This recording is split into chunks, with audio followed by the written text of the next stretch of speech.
magsisimula naman tayo. Welcome sa Ang Walang Kwentang Podcast, kung saan, Lee, ano na ulit to? Kung saan, nagpapanggap tayong matalino. Pero sa totoo lang, andito lang naman tayo para magkalat. For today's topic, commodity is language, language is commodity. Ang deep. Pero simple lang ang tanong ko. Bakit parang nabibili na lang lahat ng salita ngayon? O baka naman hindi na tayo marunong mag-isip ng bago. Lahat na nag-recycle, te. Diba? Like trend, cloud, canceled. Binibili na lang sa social media, parang walang price tag. Tsaka may expiration date din. 1 week lang, tapos obsolete na. Obsolete. So ano to? Language inflation. O baka linguistic capitalism. Pera-pera na lang. Linguistic. Ang dami niyang dada. At dahil dyan, ubos na ang oras natin. Hey everyone, like, share, and subscribe. Bye. Ay wait, Wait, wala wala. pa pala tayong ganyan, T. Sorry. Wala kang kwenta, di ba, te? Okay, para sa ating topic for today, una sa listahan, catchphrases. Bakit nga ba yung mga Pinoy mahilig gumawa ng mga linyang binebenta? Kasi nga, girl, di ba? Madaling kumita ng pera. Tika mo sa bayas ka na, pak, ganun. Million na, di ba? Sana ako din. Totoo, girls. At sila nagsimula. Mga pelikula, di ba? You're nothing but second rate. Trying hard. Copycat. Classic. Period! Oo, pero ngayon ginagamit na lang siya pambagsak na kaaway. Like, hoy, copycat ka, te. Saan mo nakuha yung project mo? Fight tayo siya. Tapos, ang teleserye lines, kapag mahal mo, ipaglaban mo. Pero sa real life, sinong may time makipaglaban? Ang mahal na kaya ng gasolina.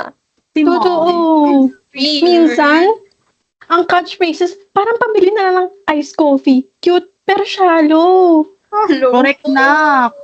Tapos may mga linyang paulit-ulit din, pero wala namang dating. Kunwari yung, it's not you, it's me. Pero sa totoo lang, hindi ikaw yung may problema, sis. Kundi sila. Tama. Ito pa, girl. All is well. Parang magic spell sa stress. Sana all. Pero may bayad sa therapist, di ba? God is O kaya all the time. bahala na si Batman. Hindi, wala naman si Batman, T. Paano niya ako tutulungan, T? Darno na lang daw, sis. Nasa Gotham City ka. Meron din yung sinasabi nilang walang forever. Pero tignan mo ilang beses nila yung ginagamit na walang forever. Pero parang forever na nila ginagamit yun.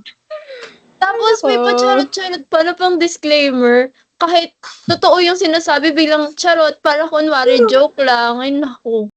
Pero, in fairness, may catchphrases na dumidikit sa puso. Laban lang! Daming Pinay ang kumakapit sa linyang yan. Kahit tuwing finals, may trabaho. Yung pag-ibig! Ako, sis! Tuwing MSN, laban lang, guys! Totoo, pero totoo. Kaya kahit minsan corny, nakakatawa talaga siya. Kasi yung mga Pinoy nga naman, mahilig sila sa mga catchphrases kapag nahihirapan sila sa buhay. Kasi ang coping mechanism natin ay mag-joke, mga dog show. Yeah, tama. Di ba nga? Tapos magkakaroon pa tayong mga bagong salita na naman sa mga movie, sa mga social media. Oo. Siyempre, bebenta na naman yun. Kahit wala naman resibo. Saka dahil din sa social media, ang daming salitang nagiging meme. Pero nawawala rin agad, kagaya ng sabi ni Lee, nagiging obsolete. Obsolete! Grabe! Pero example nun, yung sana all, maganda nga sana yung sentiment. Pero, meaningless na siya ngayon. Diba? Tapos yung wow. Dati ang asim ng energy nito. Ang asim. Ginagamit na lang ng tito mo sa chat. Parang naamoy ko dito, sis. Ang asim. Di ba mahilig kayo mag-TikTok? Yung mga salitang ginagawa nilang audio trend like, ay nako, nadarang ako. Pero yung totoo, anong context nun, di ba? Wala naman. Paru-paru G. Ano context nun? Parang jeep lang sa EDSA, puno lagi, pero wala namang direksyon. Gobyerno. Mangyayari sa future ng wika natin yan, sis. Future! Baka maging meme na lang talaga siguro lahat, sis. Wala Hindi, imagine mo, dictionaries natin, puro charot-charot, lodi, petmalu. Bing, kabahan kayo, pati siguro official documents natin, puro shortcuts na lang. Okay, noted. Hindi na ba tayo sa meeting? Diba? Oh, hindi. Ay, seryoso na. May epekto ba sa atin to? Like, di ba sa paraan nating mag-isip, makipag-usap sa iba, or sa pag-type na nga lang, di ba, pagsusulat? Ano kaya epekto sa atin ito? For sure. Baka dumating yung time na hindi na tayo marunong gumamit ng tamang grammar. Imagine, nag-a-apply ka ng trabaho, tapos yung resume mo, hello po, HR, sana all hires. Para may trabaho agad afterwards. Pero, teka, may good side rin naman yan, sis. Wow! Social media din ang dahilan kung bakit mabilis kumalat ang mga impormasyon. Pati Tulad na mga malalim na salitang Tagalog. Uy, totoo, te. Ang daming salitang bumalik sa uso dahil sa social media. Yung mga malalalim na Tagalog words, yung gumita, yung marahuyo. Ano pa isa? Marilagsi. Ay, totoo, sis. Sobrang in.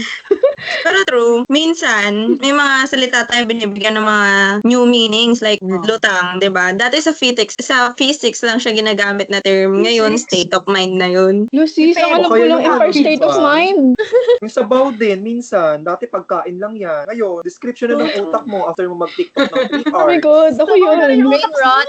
So in short nga, yung social media ba, it can make our language break us, ganun. Ganun ba yung kakalabasan nun? Exactly. Corrected by. Depende na lang sa atin kung paano natin gagamitin talaga. Right? Kaya siguro ang challenge sa atin ngayon, alagaan ng wika kahit gaano pa ka-flexible. Paano ganito? Paano yung Wow, flexible? flexible!